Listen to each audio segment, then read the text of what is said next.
نجیندڑیے چل چلیے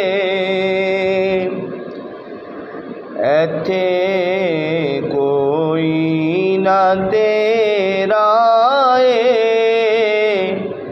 نجیندڑیے چل چلیے اساں جانا مدینے نو ملنا عربی نگینے نو اساں جانا مدینے نو ملنا عربی نگینے نو ہویا شوق ودیرا نجیندڑیے چل چلیے ہویا شوق چنگیرا نجیندڑیے چل چلیے سونا درد ونڈاوے گا سانو سینے نال لاوے گا سونا درد ونڈاوے گا سانو سینے نال لاوے گا باویں سفر لمبے رائے نجیندڑیے چل چلیے بوٹا سدا کھل جاوے سانو ڈولن مل جاوے بوٹا سدا کھل جاوے سانو ڈولن مل جاوے تیرے باجے ہنیرا تیرے باجے ہنجے ہنیرا نجیندڑیے چل چلیے جیتے مدنی دا ڈیرا اور میرے واقف ہے آلہ دا میرے محرم حالاں دا سونا دردی او میرا سونا دردی او میرا نجیندڑیے چل چلیے حمد و ثنا رب ذوالجلال اور ہدیہ بحضور سرور کائنات صلی اللہ علیہ وآلہ وسلم پیش فرمانے کے بعد حضرات گرامی اللہ تبارک و تعالیٰ نے قرآن پاک میں ارشاد فرمایا وَمَا لِلظَّالِمِينَ مِنْ انصار اللہ تعالیٰ نے قرآن پاک میں ارشاد فرمایا جو ظالم لوگ ہیں ان کے متعلق ارشاد فرمایا وَمَا لِلظَّالِمِينَ مِنْ انصار کہ ظالموں کے لیے کوئی بھی مدد نہیں ہے ظالموں کے لیے کوئی مدد نہیں ہے وَمَا لِلظَّالِمِينَ مِنْ انصار کہ جو لوگ ظالم ہیں جو لوگوں پہ ظلم کرتے ہیں ان کے لیے کوئی بھی مددگار نہیں ہے کوئی ذات ان کی مدد کے لیے نہیں ہے جو ظالم اللہ کی ذات بھی ان کی مدد نہیں کرتی جو لوگوں پہ ظلم کرتے ہیں میرا آج کا موضوع ہے مظلوم کی بد دعا سے بچو۔ حضور صلی اللہ علیہ وآلہ وسلم کی بے شمار احادیث مبارکہ ہیں، ان میں سے پہلی حدیث مبارکہ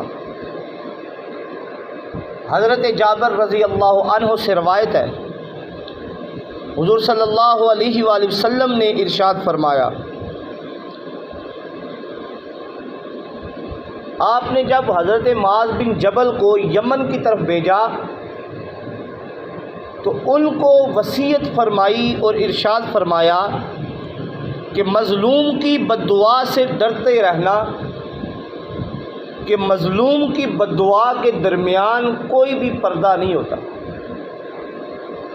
یعنی جب وہ بد دعا کرتا ہے تو اس کے اور اللہ کے درمیان کوئی بھی پردہ نہیں ہوتا جب مظلوم بد دعا کرے۔ اسی طرح ایک اور حدیث مبارکہ ہے جس کے راوی ہیں حضرت عبداللہ بن عمر۔ آپ فرماتے ہیں حضور نے ارشاد فرمایا، مظلوم کی بد دعا سے بچو، اس کی جو بد دعا ہے وہ آگ کی چنگاری کی طرح آسمان کی طرف جاتی ہے۔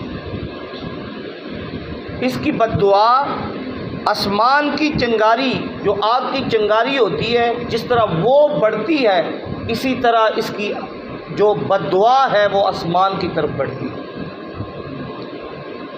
حضرت علی سے روایت ہے، آپ فرماتے ہیں حضور نے ارشاد فرمایا، اے علی، جب مظلوم کوئی بد دعا کرے تو اس سے ڈرتے رہنا، کیونکہ وہ اللہ تعالیٰ سے اپنا حق طلب کرتا ہے تو اللہ تعالیٰ ہر بندے کو اس کا حق عطا فرماتے ہیں۔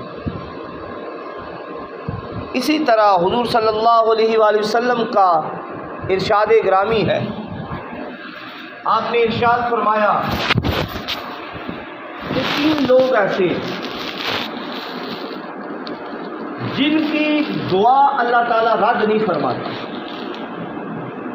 آپ نے ارشاد فرمایا، ایک مسافر ہے، دوسرا روزہ دار ہے، جو روزہ دار اللہ کی بارگاہ میں دعا کرتا ہے اللہ تعالیٰ اس کی دعا کو رد نہیں کرتا، اور تیسرا وہ مظلوم جس پہ ظلم کیا جائے، جب وہ اللہ کی بارگاہ میں دعا کرتا ہے اللہ تعالیٰ اس کی دعا کو رد نہیں کرتا۔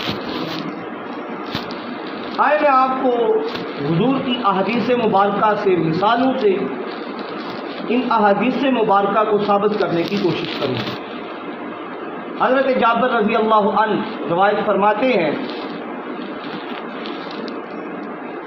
کہ حبشہ سے مہاجرین واپس لوٹ رہے تھے اور حضور صلی اللہ علیہ وآلہ وسلم کی بارگاہ میں آئے۔ آپ صلی اللہ علیہ وآلہ وسلم نے ان سے ارشاد فرمایا، کیا لوگو، کیا تم نے حبشہ میں کوئی عجیب و غریب واقعہ دیکھا ہے؟ تو انہوں نے عرض کی، یا رسول اللہ صلی اللہ علیہ وآلہ وسلم، ایک صحابی کھڑے ہوئے جن کا نام تھا حضرت قتیبہ۔ انہوں نے عرض کی، یا رسول اللہ، میں نے دیکھا۔ تو آپ نے ارشاد فرمایا، بیان فرمائیے۔ انہوں نے عرض کی، یا رسول اللہ صلی اللہ علیہ وآلہ وسلم، میں نے دیکھا ہم بیٹھے ہوئے ہیں، ایک بڑھیا ہے جس نے سر پہ مٹکا اٹھایا ہوا ہے پانی کا، اور وہ واپس آ رہی ہے، اور وہ ادھر حبشہ کی رہنے والی ہے۔ وہ جب آ رہی تھی، ایک بدتمیز اور آوارہ لڑکے نے کیا کیا، اس نے اس کے کندھے پہ ہاتھ رکھا اور اس کو دھکا دے دیا، بڑھیا کو دھکا دے دیا۔ وہ بڑھیا گر جاتی ہے، اس کا جو مٹکا تھا وہ ٹوٹ جاتا ہے۔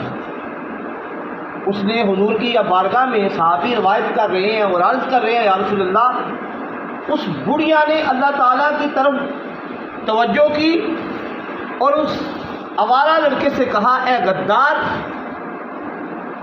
جب اس دنیا سے چلے جائیں گے تو میں تیرا اور اپنا فیصلہ اللہ کے بارگاہ میں لے کر جاؤں گی، وہ سب سے بہتر فیصلہ کرنے والا ہے، وہ سب سے بہتر فیصلہ کرنے والا ہے، میں تیرا اور اپنا معاملہ اللہ کی بارگاہ میں پیش کروں۔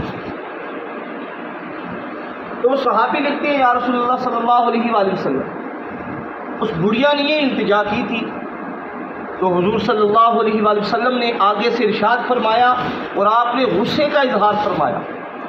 آپ نے فرمایا جو طاقتور ہوتے ہیں وہ قوم تباہ و برباد ہو جاتی ہے، جو طاقتور سے کمزوروں کو انصاف نہیں دلواتی، وہ قوم طاقتور ہو. وہ طاقتور جو لوگ ہوتے ہیں ان کو انصاف، ان کا معیار الگ ہے، اور کمزوروں کے انصاف کا معیار الگ ہے. ہمارے ملک کے حالات دیکھ لیں، طاقتور اگر جائے گا اس کے ساتھ کیا ہوتا ہے، اگر ایک کمزور غلطی کرتا ہے اس کے ساتھ کیا ہوتا ہے. تو حضور نے ارشاد فرمایا لوگوں مظلوم کی بد دعا سے بچو اور اس سے ڈرو، اللہ سے ڈرو. اگر مظلوم بد دعا کر دے تو اللہ تعالیٰ اس کی دعا جو ہے اس کو ہر صورت قبول فرما لیتا ہے. اور ساتھ ہی حضور نے ارشاد فرمایا جو کسی پہ ایک ظلمن ایک کوڑا بھی لگاتا ہے، ایک کوڑا اگر کسی کو ظلمن لگاتا ہے تو اللہ تعالیٰ قیامت کے دن اس کا بھی انصاف فرمائے. آگے ایک اور حدیث مبارکہ ہے اسی کے متعلق، حضرت ابو امامہ لکھتے ہیں، آپ فرماتے ہیں قیامت کے دن ظالم آئے گا جو لوگوں پہ ظلم کرتا تھا، وہ پل صراط پہ آئے گا، گزرنے لگے گا، کیا دیکھتا ہے اگر وہی مظلوم جس پہ اس نے ظلم کیا تھا دنیا میں وہ کھڑا ہوتا ہے. اب قیامت کا دن ہے، ادھر تو کوئی بھاگ بھی نہیں سکتا، کسی ایس ایچ او کے پاس، ڈی پی او کے پاس، ایس پی کے پاس کوئی سفارش نہیں چلنے والی. اب وہ اللہ کی بارگاہ میں ڈرتا ہے جانے سے، وہ مظلوم سے کیا کرتا ہے، اس سے اب معافی طلب کرتا ہے. کس جگہ پہ معافی طلب کرتا ہے؟ پل صراط پہ. تو وہ مظلوم بھی کہتا ہے ایک صورت میں معافی ہو سکتی ہے، ایک صورت میں. ظالم کہتا ہے کوئی بھی صورت ہے مجھے معاف کر. مظلوم کہتا ہے ایسا کر اپنی نیکیاں جو ہے وہ آج مجھے دے دے. وہ کہتا ہے میرے پاس تو نیکی پوری سی ہے، میں تو بمشکل جنت میں جاؤں، اگر تجھے نیکیاں دے دوں تو پھر تو میں جہنمی پکا ہو گیا. وہ کہتا ہے ٹھیک ہے تو نیکیاں نہیں دیتا تو یہ جو میرے گناہوں کا بوجھ ہے وہ تجھے پہ ڈال دیتا ہوں. اس نے اپنے گناہوں کا بوجھ اس پہ ڈال دیا، اور وہ جو ظالم ہے جو دنیا میں ظلم کیا کرتا تھا کل قیامت کے دن وہ جہنم میں چلا جاتا. حضرات اکرامی یہ 2 دن کی زندگی ہے، اس میں کوشش کریں لوگوں کو سکھ پہنچائیں، تکلیف نہ پہنچائیں. میں پہلے بھی کہا کرتا ہوں کہ اللہ کو وہی بندہ پسند ہے جو اس کی مخلوق سے پیار کرتا ہے. رب تک پہنچنے کا سب سے آسان ذریعہ یہی ہے کہ اس کی مخلوق سے پیار کرنا شروع کر دیں، لوگوں کے لیے آسانیاں پیدا کرنا شروع کر دیں. آپ اللہ کی مخلوق کو خوش کریں گے، خالق خود خوش ہو جائے گا، خالق خوش ہو جائے گا. اسی طرح حضرت وہب فرماتے ہیں کہ ایک ظالم بادشاہ تھا.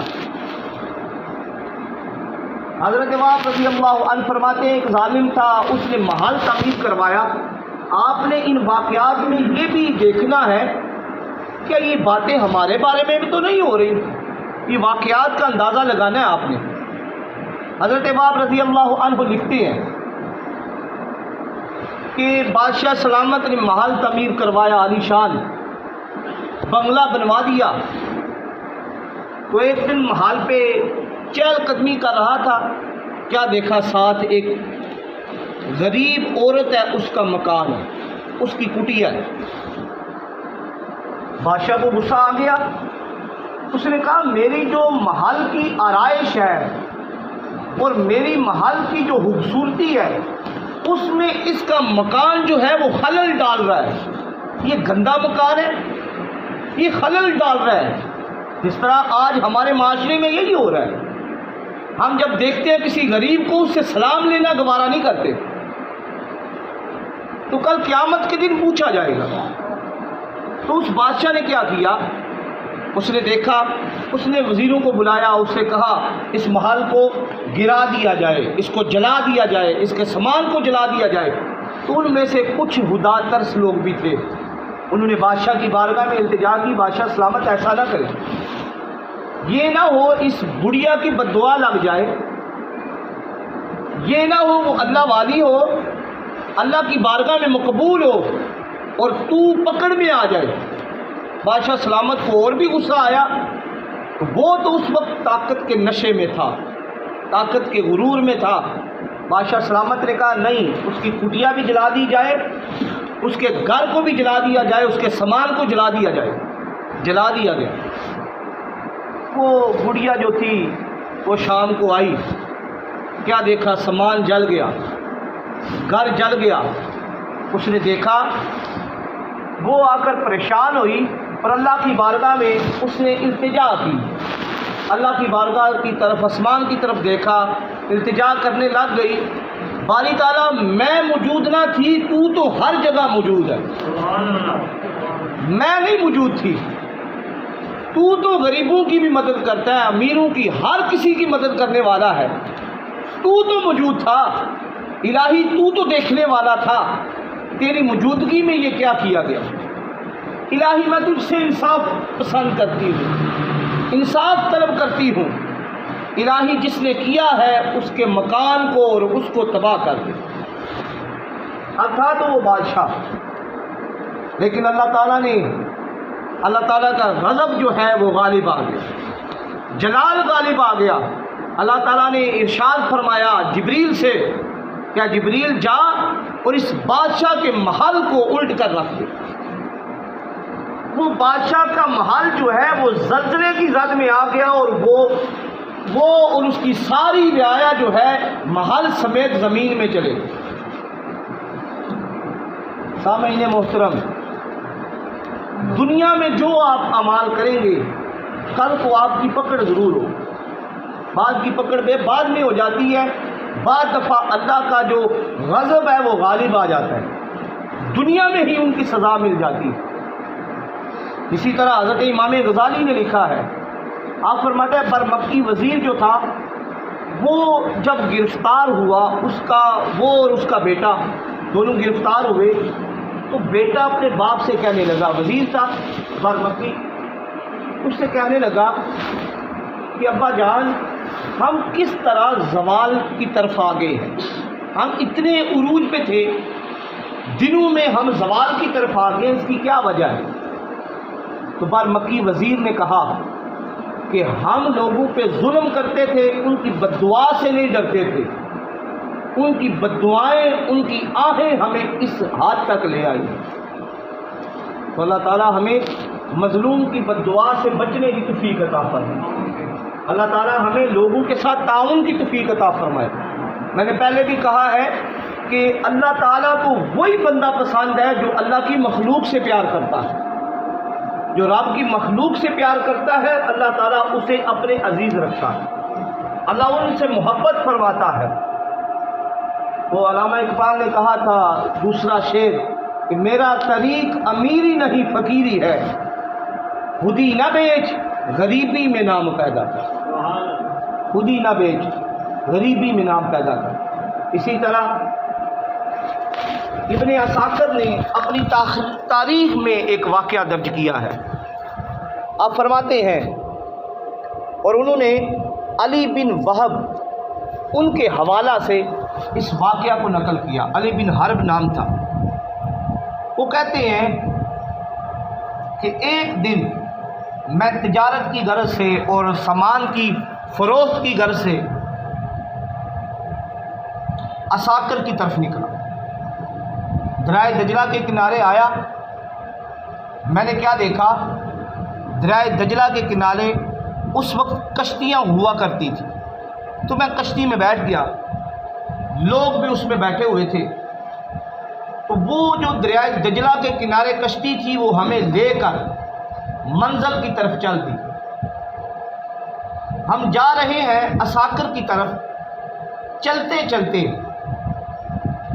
بادل بھی نہیں تھے، موسم بڑا خوشگوار تھا، اور ملاح بھی جو ہے وہ گیت گانے لگا۔ تو جب ملاح گیت گانے لگا، موسم خوشگوار ہے، تو تمام کشتی والے سو گئے، لیکن میں جو ہے وہ موسم سے لطف اندوز ہونے لگا، میں موسم سے لطف اندوز ہونے لگا، سفر سے لطف اندوز ہونے لگا۔ میں جاگ رہا تھا، میں نہ سویا۔ تھوڑی دیر بعد کیا ہوا، ایک مچھلی نے چھلانگ لگائی اور وہ ہماری کشتی میں گر گئی۔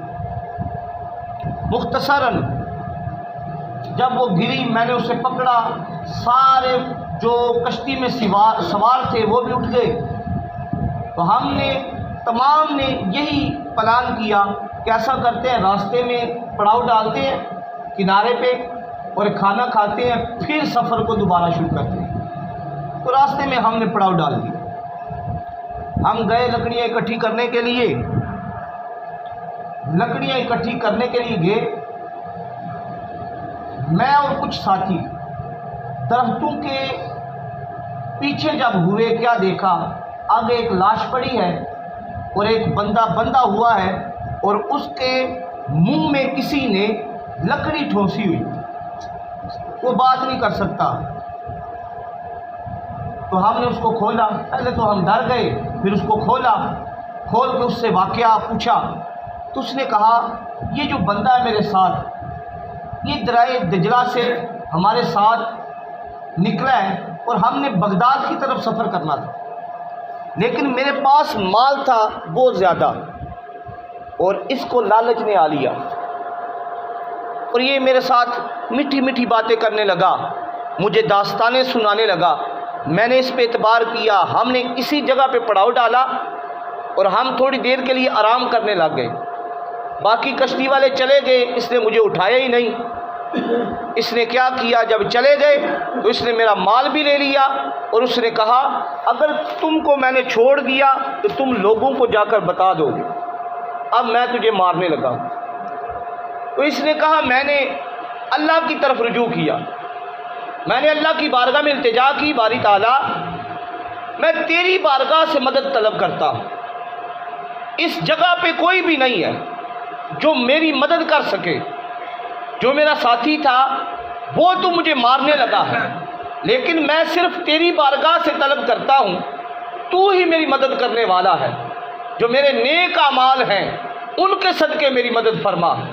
وہ کہتے ہیں وہ چھری کے ساتھ مجھے مارنے ہی لگا تھا، کیا ہوا، چھری کے ساتھ مارنے کی دیر تھی، اس نے اس طرح اپنا ہاتھ لہرایا، اچانک وہ جو چھری تھی وہ اس کے گلے پہ لگ گئی، وہ بندہ ڈھیر ہو جاتا ہے۔ وہ کہتے ہیں اب میں بندھا ہوا ہوں، اب مجھے پھر بھی یہی خطرہ تھا کہ میری موت واقع ہو جانی ہے، کیونکہ اس جگہ پہ بہت کم لوگ آتے ہیں، اب مجھے کون بچائے گا، میں تو بندھا ہوا ہوں۔ وہ کہتے ہیں میں پھر اللہ کی بارگاہ میں التجائیں کرنے لگا، پھر اللہ کی بارگاہ میں رجوع کرنے لگا۔ اتنے میں اللہ تعالیٰ نے آپ کو بھیج دیا اور مجھے اللہ تعالیٰ نے میری دعاؤں کو قبول کیا۔ تو حضرات گرامی، جو مظلوم ہوتا ہے اس کی دعا کو اللہ تعالیٰ رد نہیں کرتا۔ اللہ تعالیٰ سے دعا ہے اللہ تعالیٰ ہمیں ظالموں کی صف میں شامل نہ فرمائے، بلکہ اللہ تعالیٰ ہمیں مخلوق سے پیار کرنے کی توفیق عطا فرمائے۔ اللہ تعالیٰ ہمیں نیک اعمال کرنے کی توفیق عطا فرمائے اور اللہ کی مخلوق سے محبت کرنے کی توفیق عطا فرمائے اور لوگوں کے لیے آسانیاں پیدا کرنے کی توفیق عطا فرمائے۔ جو کچھ بیان کیا سب سے پہلے مجھے، اس کے بعد اللہ تعالیٰ آپ سب کو عمل کی توفیق عطا فرمائے، کیونکہ عمل سے زندگی بنتی ہے، جنت بھی جہنم بھی یہاں کی اپنی فطرت پہ نہ نوری ہے نہ ناری۔ وآخر دعوانا ان الحمدللہ رب العالمین۔ جن احباب نے سنتے ادا فرمانی ہے سنتے ادا فرما لے، ساتھ ہی اپنی صفوں کو درست فرما لے۔